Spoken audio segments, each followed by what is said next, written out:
3, 2, 1. Hello there. Oh. We are rusty. Okay. Hello there. I'm Emily. And I'm Kayla. And we just want to talk movies. And today we are talking about Many three things. We are going to do a review of the movie Damsel. And also a little mini review of Dune Part 2. Because we just got back from seeing it in theaters. So if we sound kind of depleted, it's because we just sat in a dark room for 3 hours. I'm so tired. And it was a packed theater. Yes. It was cool. And it was in the morning, so. Sunday morning. Yeah, Sunday morning. Slammed at the movie theater, which is good. Mm-hmm. And the last thing we're going to speak of today is we're going to do a little breakdown of the newest-ish Ghostbusters trailer. The newest, full-length Ghostbusters trailer. Because why not build up the hype for the new Ghostbusters movie, which is coming out really close to my birthday, and it's making me pleased. Okay, but first, as always, we're going to go through some movie news. Yes. Let me pull up my notes. News for podcast. Here we go. So, the Oscars is coming up for us. By the time you're listening to this, they will have already passed. But as we are recording this, the Oscars are tonight. This evening. Yes. In the night of nights We tonight. shall see. We shall see what happens. I'm pretty interested. I'm intrigued. We've watched all of the Oscar movies almost. By now. There are a few in there that we didn't Yeah. see. But we've watched a good chunk of them. That's always my goal, is to watch more than half of the Best Picture nominees. And a lot of them were good. Yeah, it was a pretty good year. I mean, any 2022? year with Barbenheimer nominated, it's a good year. In other news, we got a trailer for a new movie coming out called The Idea of You. Oh God, Which we're I gonna did talk watch about last that night. I'm still surprised this isn't airing on the Bravo network. But I'm so excited to see how bad it's gonna be. Maybe it'll be so bad it's good. Who knows? Would you like to explain what it's about? It is another Harry Styles fiction movie. But this time, your mom falls in love. Your mama. Yeah, I'll be there for Nicholas Galitzine because Oh, Anne Hathaway. I Yeah, can't believe that she's in this movie, by the way. that's kind of shocking. Good for her. And as we know with Nicholas Galitzine, it's either going to be the best thing in the world or the worst thing in the world. I'm leaning towards the latter on this one. I think I have an idea of what it's going to be. Have you seen the full trailer? Yes. Okay, I watched yeah, it so last you know. night. I was like, oh, Coachella. We met at Coachella. Oh. Listen, I will not be seated, but I'll want to hear about it from Emily. I'll be seated and just laughing and wondering what I'm doing with my life. Mm-hmm. We got pictures from Young Woman and the Sea finally, and it looks so good, and I'm so Nice. excited. And it's going to be in limited theaters, of course. I'm holding on to a tiny shred of hope that they will choose our theater as one of the theaters, but I doubt it. But anywho, it looks so awesome, and I'm super excited. And we also got behind-the-scenes pictures of Miss Daisy Ridley filming her new zombie horror movie. Ooh. Which I can't even describe. I can't talk about that too much because I'm way too excited. But yeah, she looks gorgeous and badass as always. So I'm super excited. And finally, my last piece of Daisy Ridley news. Magpie premiered at South by Southwest yesterday, I believe. Been getting all kinds of news on Instagram. Oh. And it sounds so good. People are So saying good. it's people are saying the third act has just a crazy twist. Ooh. And just a little revenge thing. People are comparing it to the ending of Saltburn. So I don't know how I feel about that. Interesting. as always, they're saying that Daisy is amazing in it, so I can't wait. It's probably going to be like over a year until I'm able to see it, but I am keeping it in my little heart. How was your magpie? So good. So good. And anything else? That's all for me, folks. Okay, well, the last time we recorded was before the Super Bowl, so I wrote a bunch about like the trailers that came out, so I'm just gonna shout out some of the ones I'm excited for, because there were some that were not on my most anticipated movie list. We got the A Quiet Place Day 1 trailer, starring Joseph Quinn. Ever heard of him? He played Eddie Munson in Stranger Things 4. I'm excited. It looks really good. Anyway, moving on. We got the Deadpool and Wolverine trailer. We've already talked about this. Looks really good. We got the Twisters trailer. I enjoyed Twister, and I'm gonna be seated for Twisters. Of all the Legacy sequels, I never would have picked So bizarre. that one. We got the new Fantastic Four cast announced. What are your feelings, Emily? I We don't got know. Pedro Pascal. We got Joseph Quinn again. He's in like 10,000 movies this year. We have the guy from Girls and the bear as the and then I think it's the girl from The Crown is playing Susan Storm. I should have written this down. But I don't anyway, know. I'm excited. It's an interesting group of actors. Not what I was expecting, but we'll see as it goes along. And then I have some new Stranger Things updates. Millie Bobby Brown has been on her press tour for Damsel, and she has revealed that she knows her ending because she basically like invited herself over to the Duffers' house and saw their whiteboard and was like, "All right, I know it." And the way that she described it doesn't sound promising because she was like, I saw it and I was like, oh. So I don't know. I really just, my one hope is that they don't kill her off. But they haven't done the table read for the final scripts yet. So they technically don't, no one in the cast, I don't think, knows like the ending, but she just knows the ending for her character. So I'm excited to see the emotional video of that table read because I'm sure that they're going to release that.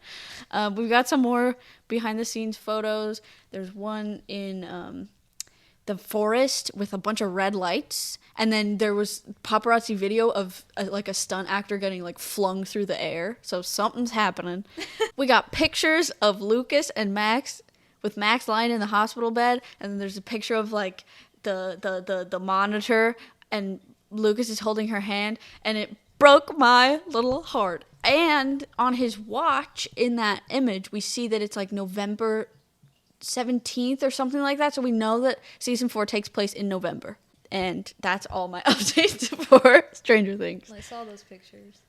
Yes, I sent them to her immediately. Shall we get into the nitty-gritty? We shall. So we're going to start off with our review of Damsel. Yes. We watched it only yesterday. So, who shall start with their thoughts? Well, I know you probably have tons you want to say. I know, so maybe you should start and I'll jump in. Well, I will start by saying that I'm very confused why this got like such bad reviews or like reviews. I mean, like it was very entertaining, very fast paced. Mm-hmm. And you like, didn't feel did not feel like an hour and 50 minutes. Yeah, and it was fun. It was like a classic fairy tale stuff with a twist. Mm-hmm. And it felt almost like a twist on a Disney princess movie. Agreed. And you all know how much I love Disney princesses. Yes. So I thought it was very cool. And to go along with that, it also had like a survival horror aspect. Yes. Which really surprised me. It reminded me so much of the movie The Descent. Yeah. Which I love The Descent, but I'm also super scared of it. But I really, really like that. I love survival horror. Yeah, I thought there were interesting elements of horror in it. Yeah, I was surprised. And this is just me, because you all know by now that I'm like a psychopath. But I kind of wish that it was R-rated and just really went with like the gore and the terror. Like, this And- would have been so cool. And the scene where she's like brought to the ritual and like they all have those weird creepy masks. There was like cult horror stuff that I wish they had gone more into, because that Yeah. was super cool, like the production design on that. Yeah, that's literally, I mean, as far as my only complaints would be, like, it would have been nice to get into the lore a little bit more. I mean, it doesn't have to be, like, super over-explained. Yeah. People were talking about there's bad CG. I thought the dragon looked really good. Everything with the dragon looked really good to me. The only thing that like looked a little off was certain scenes where she's running through the cave looked like very green screen, but most of the time the green screen was super convincing. So overall, I would say the effects were really good. I thought the only thing was when they tossed her down the thing and she was falling. Oh I yeah, thought that looked a little pretty bit. goofy. Yeah. But I've seen way worse CG. Yeah, and throughout an entire film, there weren't just like moments where it's. Yeah, it was kind of like, that looked kind of off. And yeah, I think my only other complaint was sometimes the dialogue would be a little over-explainy. Yeah. Like, I didn't need her to talk to herself so much to be like, I'm the sacrifice, and this is what this must mean. Yeah. I'm like, okay. That's what I was. I literally put the quotes. I'm the sacrifice. I'm the sacrifice. that line was pretty bad. I was like, I got that. When you do that, it makes it feel like you're kind of 10 steps ahead of the main characters. Like, yeah. keep When up. she's like supposed to be a super smart character. But other than that, and those weren't complaints that like ruined the movie or anything. That I thought all the characters were likable / hateable enough. Like, depending on the people you're supposed to hate, were like, you really hated them. And I thought that Elodie was a very likable main character. And the costumes were gorgeous. So good. I love my princess dresses and wedding dresses. Yeah, she And I got got a a combination. big wedding dress. And it was gorgeous. And I love, like, the transition. I love when this happens. When you start off in one costume and then it slowly changes. Yeah. As the character changes and goes through stuff through the movie. And she goes from like white to red. Yeah, Just the like, red looked so good. Yeah. It was awesome. There were I some loved the crisp costumes. reds in this movie. Very crisp. Very crisp. Very, very nice. Very crisp. And the music was really good. I liked the music a lot. Who did was it Hans Zimmer? It said that. It said like produced. It said his name in the opening credits. He had a hand in something. Yeah. I could tell because I'm like, this is really good. For, Yeah, like, especially an the original. finale. I was like, Yeah. oh, the The swelling. ending, The as ending I was said, so good. I always want like a bit more blood and death and violence, but For what the movie was, it was. it was pretty epic. Yeah. And badass, and I enjoyed it a lot. I'd watch it again. It was very, very definitely. good. Very rewatchable. I think that it was everything that like you wanted it to be. It wasn't like too pretentious. It wasn't trying to be too pretentious. It wasn't stupid. Like, it was just a fun twist on a fairy tale, and that's all that it advertised as. So I don't know either why the reviews were so mixed. And it's not like you may look at it and think like, oh, is it one of those movies that like really hams in like girls don't need any. Yeah. And it start like the first line you're thinking like, okay, here we go. But it's really not. It's just telling a story of this character who happens to be a woman. I personally loved the opening line. I was like, yes, queen, I'm here, I'm sad, I don't care that it's slightly cheesy, I'm there. And it wasn't like she just was, as people say, a Mary Sue. Like, no.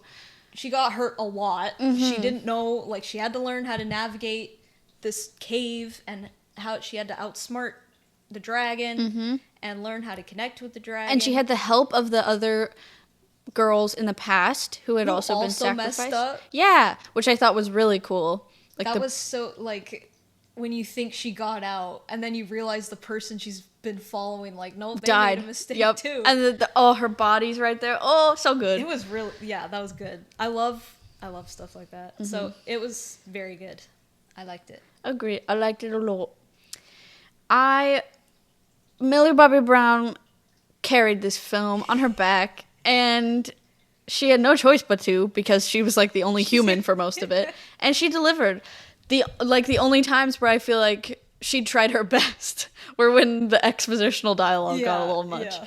But yeah, she was amazing. She has a way of playing characters. I don't love like the concept of like, oh, she's a strong female character, because I feel like that can sort of almost be reductive to a female character. Like, they're more than just, oh, I'm strong and I'm badass. All the characters that she has played have like this softness to them and like grounding in other characters that she cares about, like in this movie, her sister.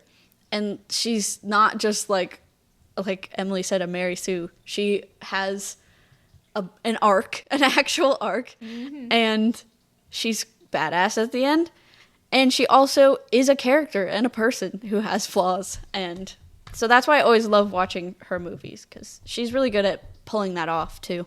And keeping like I liked this in Enola Holmes too. Like, you can be feminine and like wear pretty dresses and do your thing, and you can still be strong and powerful. Yes, it's not like, I like how this movie and Enola Holmes like isn't demonizing femininity. If I can say that right. Agreed. Like, there's moments in the beginning of the film where she's like getting a little excited about the wedding and like falling in love with the boy, and it's like, it's okay to like weddings. Yeah, I mean, for me, someone who's extremely feminine, I always get uncomfortable when people are trying to be like, no, you have to be, if you want to be strong, you have to be like the boys, and you have to exactly just be a copy of men. And like, no, embrace the pretty dresses. Yeah, they're awesome, and they protect you from all the time she fell down in this, and probably would have broken her ribs without that corset.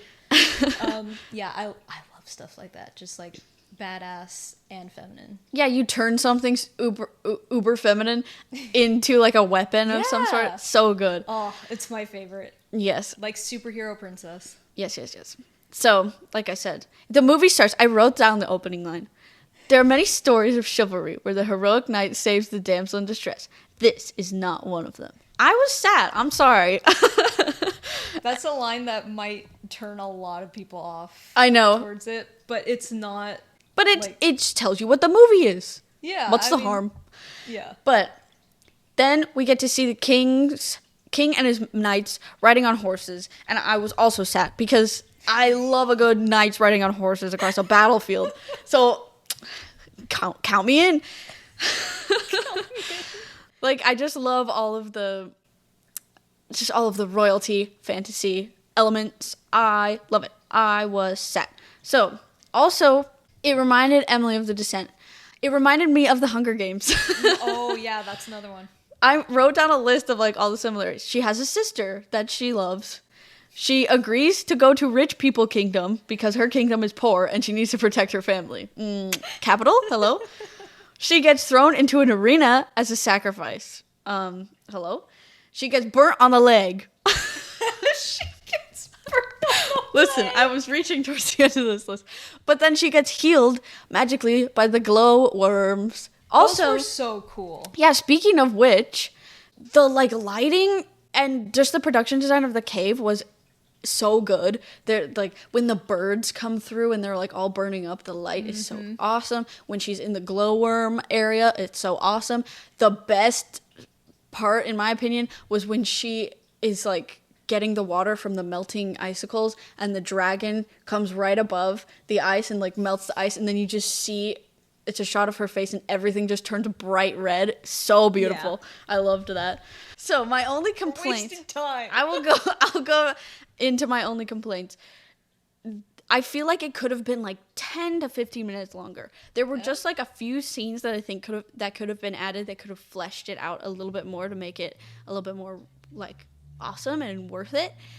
So I'll explain a few of those. We have this establishment that Elodie she wants to see the world, right? She wants to get out and see the world. And she bonds with the prince that she's being married off to over this. And then it never really comes back because by the end she's just going home. Yeah. So like I wondered if like they could have developed her relationship with the prince more in that way, or just brought it back in general. She also has this thing where she loves mazes, and her mind works that way. They technically brought it back by putting her in a cave and then she gets out of it. But I feel like they could have I don't know, they could have done more with that, where she figures out how to weave around this cave. She really just finds a map that the other ladies have made. So she doesn't really do it herself. Yeah. But she's good at following the map at least, so maybe that. And that didn't just come out of nowhere. It's set up that she likes puzzles like that. Mm-hmm. So that was nice too. Yeah. The other thing that I feel like could have been expanded on was her father. Her father knows that she's going to be sacrificed before she is, and he decides to let it happen because he needs to save his kingdom and get the money from this weird palace that he's marrying his daughter off to. And you see Angela Bassett's character, she plays her stepmother, Elodie's stepmother. You see her sort of figuring it out and wanting to protect Elodie from it and sort of trying to warn her. And that's sort of where we end it, because after that Elodie's thrown into the pit, and then we don't really see anyone else again until she gets out. And the king comes back, or her dad comes back, because he just decided that he feels bad about it, which I get, but I feel like we could have had more scenes outside of the king. Why do I keep calling him the king? Of her dad and Angela Bassett, sort of I don't know, some tension there that we could have seen, him realizing how wrong what he did was. And Elodie forgives him way too easily. I feel like she should have just been screw you, which she kind of did, but she gave him a kiss on the cheek, which... Well, it is still her dad.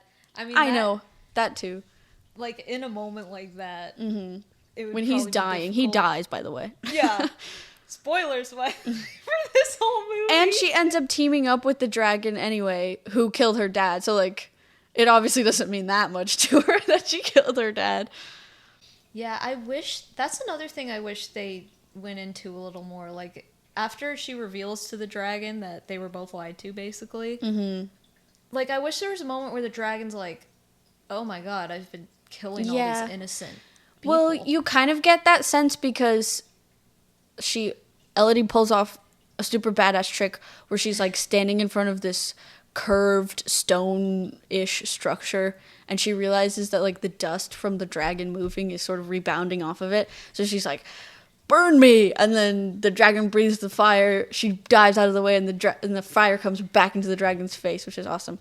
And after the dragon realizes that, oh, I've been killing innocent girls, they're not part of the royal line, she's all right, just let me die. So it's you can tell that she feels bad about it, I guess. But yeah, it didn't have to be anything huge. Maybe just cut to a close up of her eye or something, and you see maybe her a pain and anguish. Oh my god. And then continue on. Just something small like that, I think would have added to that a bit more. Yeah, agreed. But overall, it was a great movie, and I found there was interesting commentary about how we treat our planet, and nature will come back to bite you if you try to control it and contain it. But if you work with it, then you're just gonna be all powerful. You have a dragon on your side. Yes, and there's an amazing shot at the end of the movie where Elodie is doing this awesome slow-mo walk away from the burning castle, typical action movie, and then it cuts to a shot from underneath where you see Elodie out of focus, and then the dragon flying right above her. Oh, the really best good shot. So amazing. Yeah, really, really good. The music and. Yeah, with the music too. Yeah, it was really good. Mm-hmm. And in this day and age of basically all remakes and superhero movies, it was a nice breath of fresh air. For sure. New story, just a fun thing. People aren't into knights and dragons and swords anymore. Let me get him. Go get him. I will fight. I will die on this hill. It brought me Lord of the Rings feelings when I saw those knights charging across the field. And that's all I needed. That's all Kayla needs. Yeah. I don't get why it's so, just not popular anymore. Maybe, I don't know. Maybe we've done too much. Maybe Lord of the Rings did it too good, and now you can never. But then people like Game of Thrones, so True. I don't know. Yeah, it's interesting. Same with like Gladiator, ancient world films. I want them to make more of a comeback, but every time they do, they kind of suck after a bit. Yeah. After like 2 movies, then they make a third, and it's like, all right, we've milked this for all it was worth. The trend wears out quick. But if people are sick of superhero movies or legacy sequels, like I think most people are. I know, but nothing's changing. Yeah. Hopefully it will soon. But this is a nice break from that, I would say. I mean, there's superhero elements, I would say, but yeah.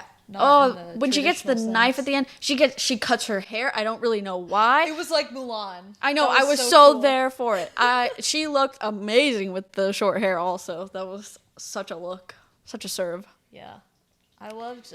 She literally slayed. Also, one more thing I want to say is, I sort of guessed and like was sort of spoiled that she was gonna team up with the dragon at the end, which I thought was cool. But also, I was like, I really wanted to see the princess slay the dragon herself, and she basically does it. Yeah, she kind of. She would have killed the dragon, but then she turns around and heals the dragon. So like, we did get to see her literally slay. So yeah, and she slayed the real dragon. Well, the dragon, I guess, is the one who killed. Yeah, but she still orchestrated it, I guess. I have to say as well, the choice to have her with red hair was the best because it matched like all the fire from the dragon and like gave it a phoenix kind of vibe, which I love it. I'm such a big fan of that. And she looked really good with red hair. Yes. I love red hair personally, but the phoenix as well. Phoenix symbolism I am obsessed with. Yeah. Mostly because I'm obsessed with Jean Grey. Mm-hmm. But yeah, that was very cool. Phoenix rises from the ashes. She gets her white, perfect dress melted off with a red underneath. Great. Yeah, great color schemes. Mm-hmm. It was a great movie. I would watch it again. Definitely would. I'll see it a second time. I watch all of Millie Bobby Brown's movies like at least 10 times. All right, so now we are going to do a little trailer breakdown of the Ghostbusters. Ghostbusters Frozen Empire. Is anyone else as excited as I am? So this is... Crickets. I didn't even wait for a response. So this is another requel, technically.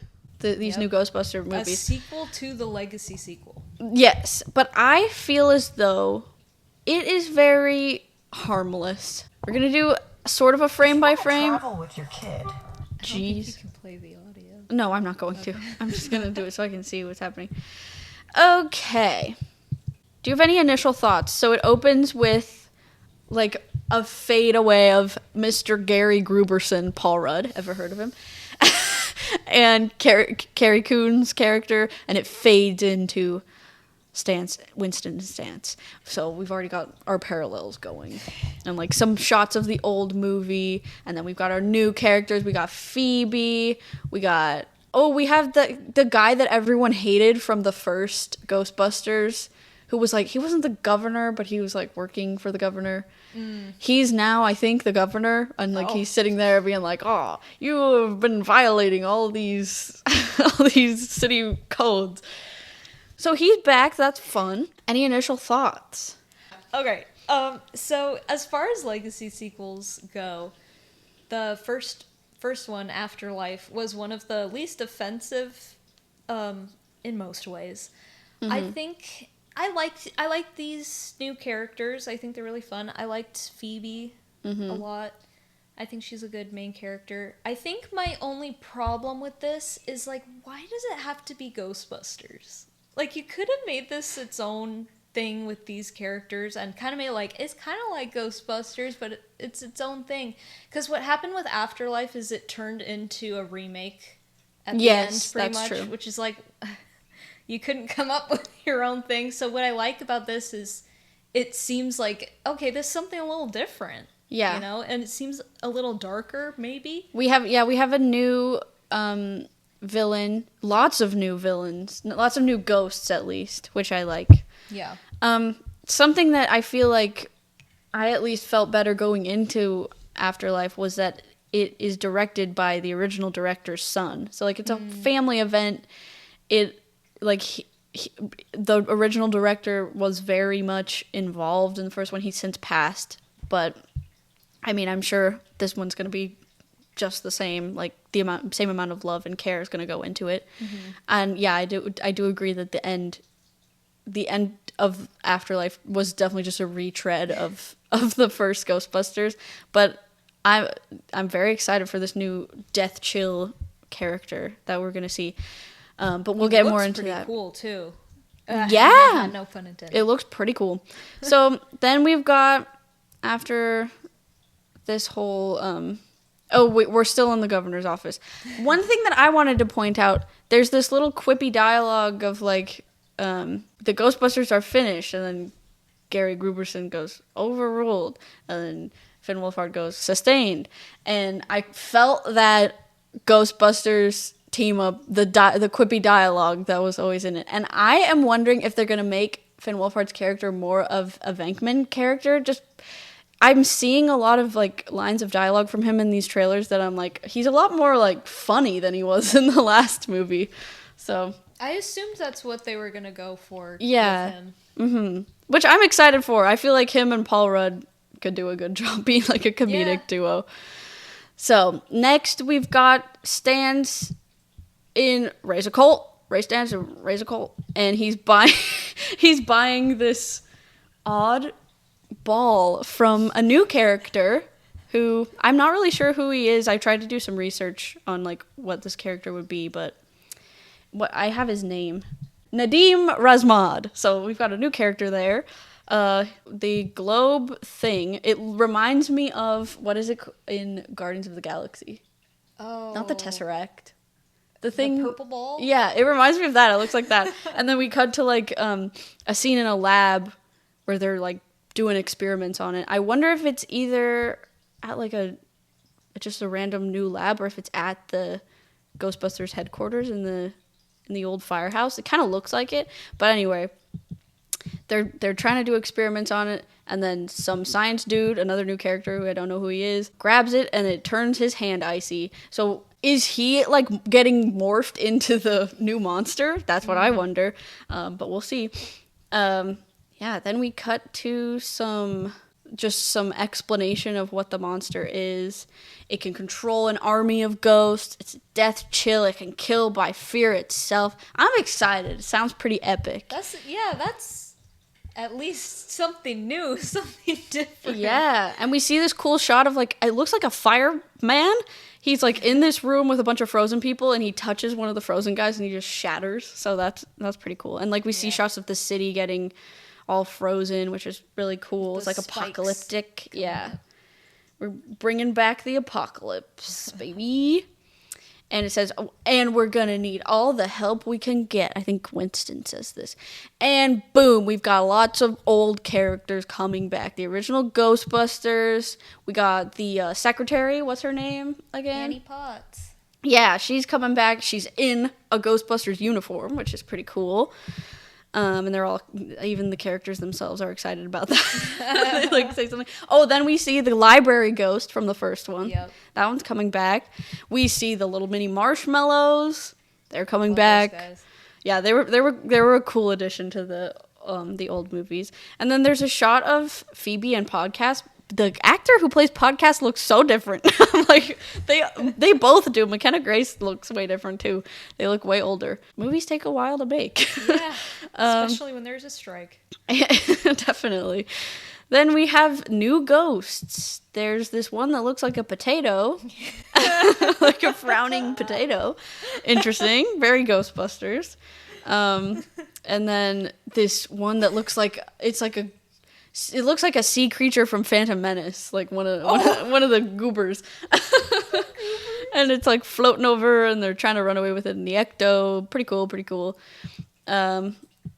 Then we have the lines of dialogue between Paul Rudd and Carrie Coon, where he's like, "We're the Ghostbusters." And you know what? Bustin' makes me feel good. Oh yeah. So hold on, the song is a part of the universe, right? I think they established that in the old ones, that was like actually their theme song in real life. Really? I think I don't so. remember that. Because when I first saw that, I was like, why are they referencing the song? And then I was like, wait, I feel like they did it in the old movies too. I Like, don't even remember that. when they got super famous, that was like their, I don't know. I'd have to rewatch. But yeah, then some more epic shots of Don't Cross the Streams. What are they called? The plasma? Are they plasma? What the proton packs? Oh, proton pack. The lion, the stone lion comes to life. That looks pretty cool. Oh, Patton Oswalt is also in this movie. He plays some sort of doctor, some scientist, I assume. More Frozen shots. Then we have Heads Up, Tall, Dark, and Horny. Oh, yeah. Which I thought was pretty funny. Very Bill Murray. Yeah, we see the monster put like these big horns into its head, which it looks really cool. I'm satisfied with the design. I love that shot of him in the dark when he looks like super tall. Yeah, he's like floating forwards. Yeah, that looks really cool. Looks awesome. And then we get some more shots in the streets. And there is a ghost trap that's like connected to a drone, which I thought they do some fun things. They did this in Afterlife too, where they like upgraded the technology for modern times. They had it on a little RC cart in the last movie. Now it's a drone, so that's fun. That's pretty much it. The like end the tag scene is Finn Wolfhard's character getting Slimer is back, and he spits out the slime, and the fun. Apparently it's like in their attic or something. I saw another clip where he's like, "Mom, there's something in our attic," and so Slimer just lives in their attic now. Pretty cool. Yeah, I wonder how all these ghosts are coming back. I know. Well, something to do with the main bad can like control all the other ghosts. So I'm excited they're going to have lots of things to fight, and it's a big epic team up. Lots of characters. If any of the ghosts, like if this new guy kills people by literally scaring them to death, I wonder if like none of these ghosts are actually here. It's just like an illusion he's making or something. Ooh, that would be interesting.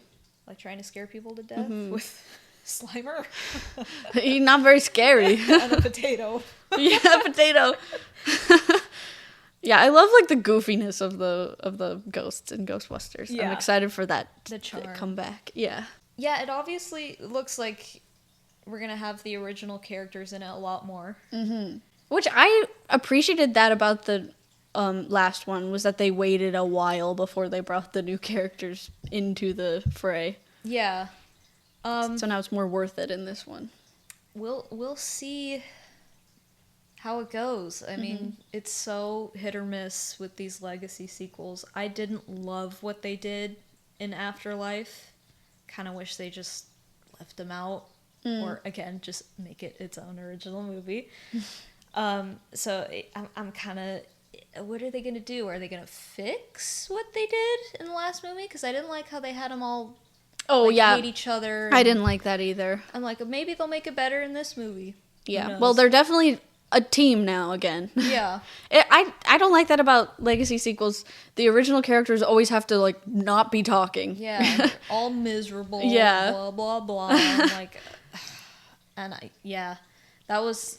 I liked Afterlife mostly, but that was the part I'm like, really? Yeah, the part with the old characters was like it fell into the same tropes. Yeah.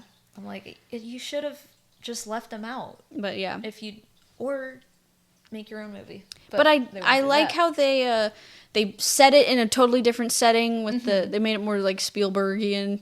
Yeah. And now we're going back to New York. I feel like it's like made this one more worth it than like fully going back to the old place. So it doesn't feel as like they're relying as much like they're relying on the old stuff as a lot of requels are. Like, yeah. Which I think the first one fell into that trap a lot, especially towards the third act, with making it a remake basically, and then just the third act though. Yeah, for the rest of it stood out enough, and in not like a bad way. Like I said, I think it succeeds with the characters, with Phoebe and her brother, and podcast, as dumb as that name is. He's so funny. Yeah, the actors who play the kids have a lot of charisma, and they're very funny.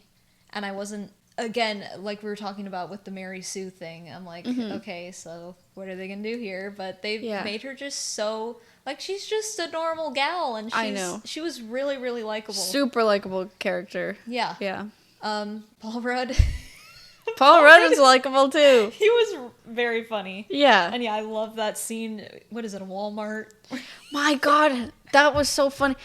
It's an abandoned Walmart. All of a sudden, it's just abandoned. Everyone is gone. You're telling me no one... It's like... It's supposed to be, what, 11 p.m.? Yeah, it's late. No one's in a Walmart at 11? There were people there when he walks in, and then all of a sudden, when the monsters are there, they're all gone. Which I kind of liked that, because it felt like an old, cheesy movie where you're like, this doesn't really make sense, but it's fun. And they had some practical... they did. Effects. I don't know what they're called. The dogs. Demon dogs. Yeah, the demon dogs, but that was totally practical for a lot of the shots. Except for when it's like running. The first one is like heading in the right direction for Legacy. So that is why I am a little bit worried now that they are going to like the same setting as the other ones. If it's going to be super leaning into that. But like we said, there's a new villain, so hopefully there'll be some interesting new creative things coming out of that. I trust Jason Reitman, that's the other one. I trust Jason Reitman as a director. I like his other stuff. Yeah, I'm excited. What else did he do?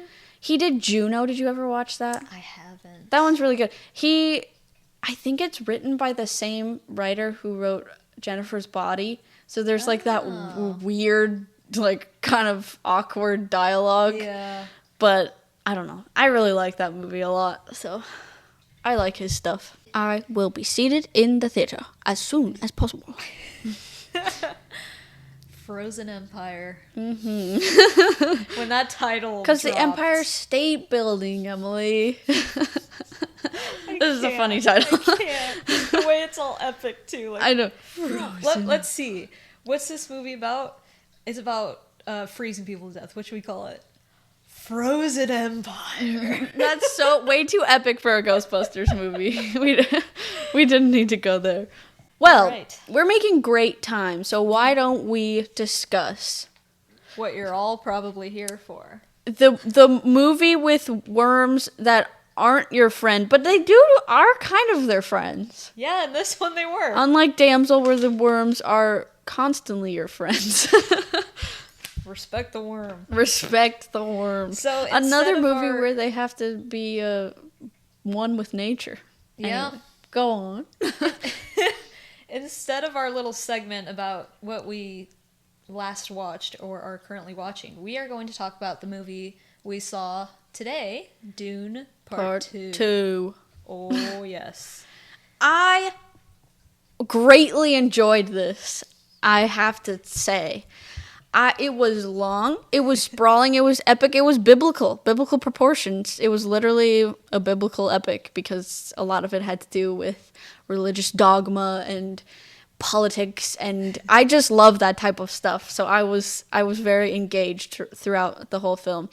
I thought that the transition of Timothée Chalamet's character into like I don't know if he was ever like hero status, because from the beginning he's like revenge. Yeah. So it was interesting to see him go from, but he still wants to help what are they called? The Fremen? He wants to help them, but then towards the end it just turns into like a power thing. What happens when you repeatedly put into a young person's brain that they are special and the prophecy is about them? This happens. We've seen it happen in so many movies. We have Anakin Skywalker. We have, this is not a movie, but Achilles in Greek mythology. Also a good example of this. Just, I love that kind of stuff. I loved watching that transition, and then all the performances were really good. I liked Austin Butler. I liked his character. I just wish we were talking about this earlier, that he'd gone anywhere. He's kind of just there for the epic fight at the end, and it is an epic fight, but then he's dead, and I'm like, oh, I wish I could have seen more of that villain. But that's like my initial thoughts. What shall we say now? What say you? What say I felt pretty much the same way about this movie as I did about the first one. It's very gorgeous to look at. And like all the makeup, all the sets, Costumes, effects. It's very, very epic and detailed and immerses you in this world perfectly, I would say. And yeah, all the performances are very good. Zendaya was very good in this. she was. I loved her. enjoyed her performance. She's Yeah. the one that we're all rooting for now. She's the only one left. Yeah, she might as well be the protagonist. Yeah. Well, I think they sort of set that up because the final shot is of her. And, like, Yeah. you can tell that she's like, okay, I've got to do something about this. And that's probably what the next movie's going to be, if there is a next one. Yeah, I like the setup for this world and everything. But what happens with these movies, at least for me, is the first half is so engaging and there's so much going on and I can follow it well. I'm like, oh, okay, this is cool. Where are we going with this? And then the second half just starts to drag and it just loses me. Like, I get confused. I really love, I mean, I'm a Star Wars fan. Anakin Skywalker is one of my favorite characters ever in the history of anything. I love a story about the fallen angel, essentially. Yeah. But with this, I didn't buy at all his transition. He was like, I'm a good person and I'm not going to let this affect me, till literally the next scene. Never mind, I am a tyrant and here we go. I think that Anakin is... It hurts, it tugs your heartstrings a lot more than this example. It is sort of a sharp pivot when he finally does go full baddie. Yeah, I was so confused. At first I was thinking, did I miss something and he's doing this like he has another play? That's also what I was wondering with the whole thing where he wants to marry Florence Pugh's character. I'm like, there's no way, because he told Zendaya before, he's like, I'm gonna love you until I stop breathing. And literally turns around. Yeah, and asks to marry so that's why I'm like, there's no way that that's like he's fully just like blinded by power at the moment. I feel like there is a bigger story at play. And he even said, he kind of pulled a Doctor Strange after he did the thing. He's like, there's so many things, but I see the way through. So he has a plan. Yeah. We know that he has a plan. So I think that he's definitely... Is it a good plan? Yeah, definitely. He definitely comes across more evil than he probably is at the moment. But yeah, I agree that there was interesting stuff about him. Like, he could see the path that he was going down, and he didn't want to go down that path. But is it the only way to win the war? So that's interesting, but it does, like, just from, like, someone sitting in a theater trying to get into a groove with the story, it does seem like a pretty hard pivot in the last act. Yeah. The Star Wars similarities just never end with these No, movies. and I liked it. There were certain shots where I was like, this could have been in New Hope. Yep. I think that's very much intentional because Star Wars is the greatest sci-fi story of all time. And no one can say any different. Well, I don't accept any different. It took a lot of influence from Dune, so it makes sense that the movie adaptation of Dune should take influence from the Star Wars movies. I think that's cool. Yep. And it makes me like both of them more. I'm like, oh, Star Wars. They're kind of winking at each other. Yeah, I thought that was cool. Yeah. So... yes, as you were saying, Austin Butler. Yeah, I was like, we gotta talk about the villains. We gotta talk about this. So we have our villains. The main ones, as it has appeared, was, what's his name? Stellan Skarsgård, the Baron. Yes. Baron dude. Yeah. Dave Bautista dude. And Austin Butler. Yes. I'm like, okay. And the Emperor. We finally got introduced to the Emperor. Christopher Walken. Kind of. He's like in the background, and you get Florence Pugh talking, and I'm like, so I don't know what I'm supposed to think of all this, but okay, here are these people. And then, so, spoilers, I guess, if you haven't seen Dune and want to. All of our villains die at the end of this, except for Christopher Walken, who I guess is a villain, Yeah, but now he's sort of like conquered. We've never had a chance to feel intimidated by him or anything, so he kind of just is there. We know that he was behind Oscar Isaac's death. Yeah, and that makes me despise him. Yeah, so we hate him. But it also seems like, what can he do at this point? He's kind of powerless.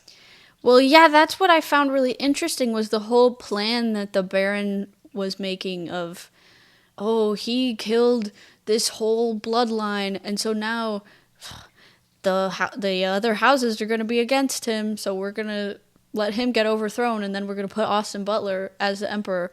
I love political sabotage, so I was very interested in that. But then it never really went anywhere because everyone died. Yeah, everyone. So Stellan Skarsgård, Dave Bautista, and Austin Butler, their characters all dead. Mm-hmm. And I'm like, whoa, okay. Dave Bautista needed did to nothing die in this movie. He might as well have not been in it. But I don't know. Yeah, I mean, guess there was that thing with Josh Brolin, but then that was over in a second. I'm like, okay. Yeah, that was cool. Cinematography in that scene was amazing. Oh, yeah.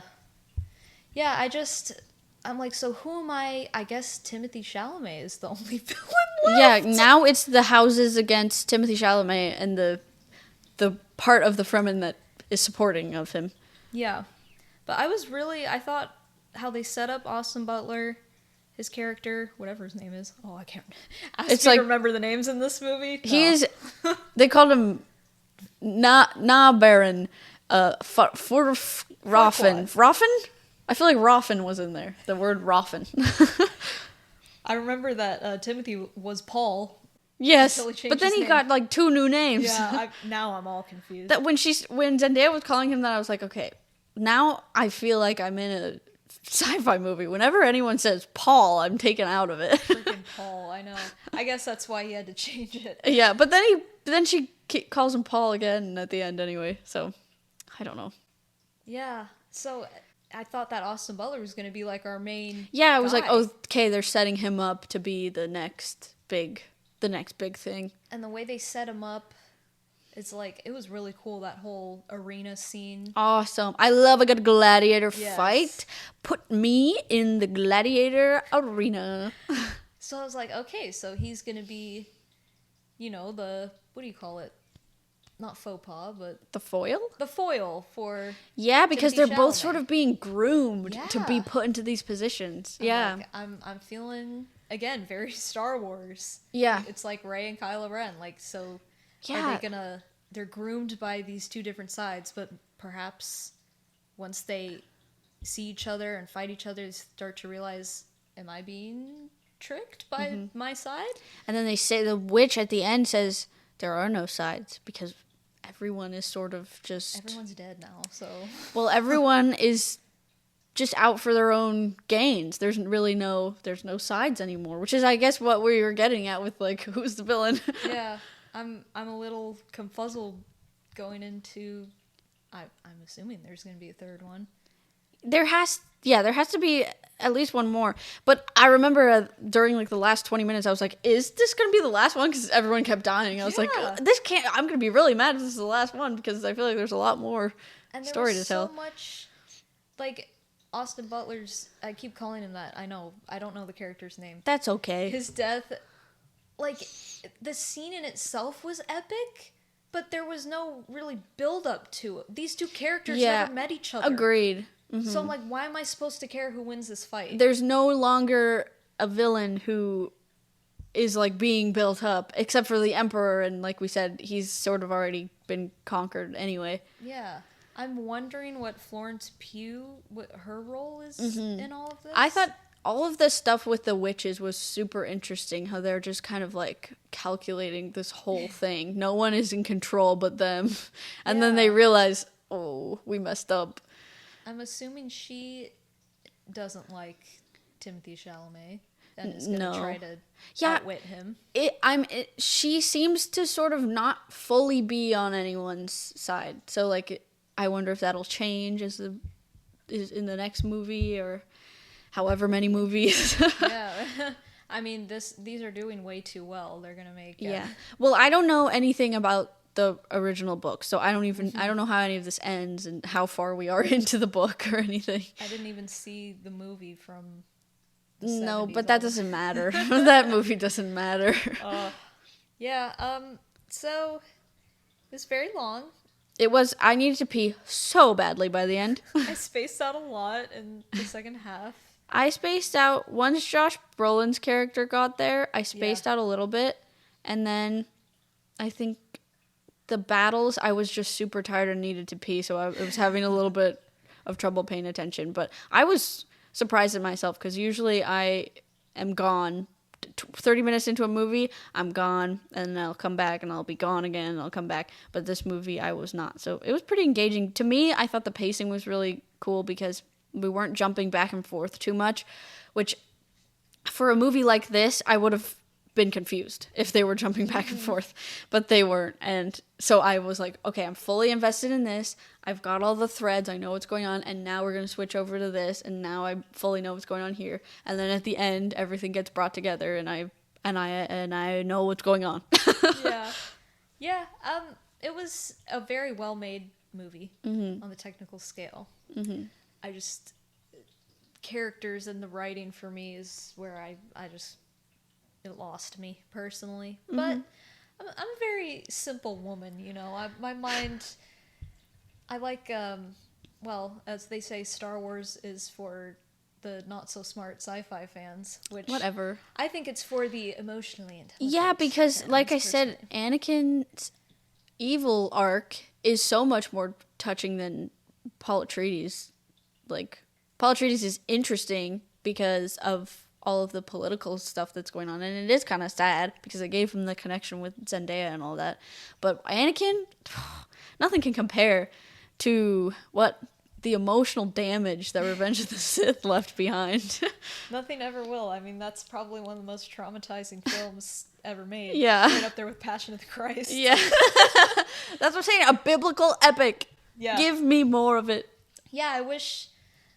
I don't know. It's something about the characters that's... Yeah. There feels like there's a wall. Yeah, I agree. Totally. Like, I want to feel more for Yeah, these people. even I was thinking, like, towards the end, or towards the middle, when the mom is fully off on her own thing, and Timothy Chalamet is, like, not sure about it, you don't really see him, like, cope with that. He's just like, oh... Mom's gone. Yeah, now I have to deal with my mom being this, and there's no, like, oh, but mom. To be fair, I think a lot of it... I mean, how much time do you have, really? Yeah. A story like this. Yeah, that's true. I'm sure there's a ton they still... It's more of like a cut. big, like, it's like a big scale, like a game of chess, more like, Yes. where Star Wars is like More about... the characters. Yeah. That's So, exactly the term I was looking Yeah. for. It feels more about, like... what what's- moves everyone is making. Yeah. Yeah. Which is, like, that's what a lot of people love to see. So that's And I why- love that. Yeah. And I love that for, like, the first half of the films. And Then then you I'm get like, tired. all right, I'm done. Yeah, I can understand that. But yeah, I mean, great to see a movie like this getting so many people into the theater and getting so many people excited about films. So We I need respect it another, we need another big franchise. I Yeah. love a big franchise. Sprawling story, big franchise. something that isn't a legacy sequel for frickin' once. Or Marvel, just whatever they're doing at this point. Yeah. Well, We made great time. we really did. So sorry if this felt a little rushed. I think that we did okay. We did all right. For our next episode, we will be doing a full review on this new Ghostbusters movie. Yes. So stay tuned to that, because I'm sure whatever ends up happening, our opinions will be very strong on it. Oh, yeah. I mean, I'm going to be biased. I'm going to tell you right now. Oh, yeah, but... that's fine. Kayla's here to be the biased one for that one, and I'll be here for one of the only times to be the realist. Yeah, yeah. Usually I'm biased too. I'm like, Yeah, I don't usually- care. I'm not above critiquing, but I'll just be like, oh, yeah, I enjoyed the movie. Yeah. Yeah. So we'll see how it goes. Make sure to subscribe to our YouTube channel if you have not already, because you can get all our episodes there. And make sure to follow us on Instagram, TikTok, and Facebook. We just want to talk movies on all of those. We have a blooper video coming soon of us being rambunctious trying to record our trailer, and it's very hilarious. One of my favorite videos I've ever edited. Yes. So you're going to want to follow us on the socials to look out for that one, and also any news that comes up about our show. Yes. All right, and that's it for today. And we'll catch you on the flick side.